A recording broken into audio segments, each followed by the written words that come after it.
Hey guys, in this video I'm going to show you how to connect Google AI Studio to GitHub. First thing I want you to do is actually just go ahead and open up any of your projects.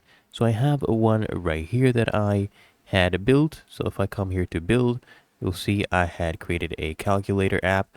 And then all you want to do is just come to the top right. I want you to click on Save to GitHub.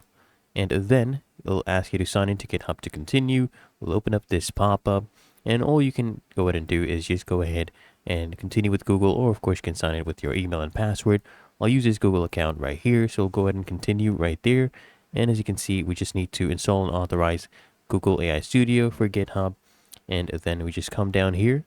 We can go ahead and do for all repositories or only select repositories, and then you go ahead and choose which one you want to do that for. I'll just do all of them. They'll click on install and authorize, and now we're being redirected again. And then you can choose a repository name. I'll just go ahead and type in calculator app right here. And let's just name it Gemini as well. And then I'll just use the same description, paste that in. Visibility, you can make it either private or public. Just do a public one. Click on create Git repo.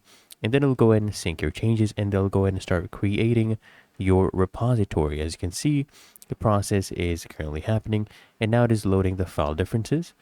And you can go ahead and check it out. So click here on stage and commit changes. Let's just go ahead and open this up in a new tab.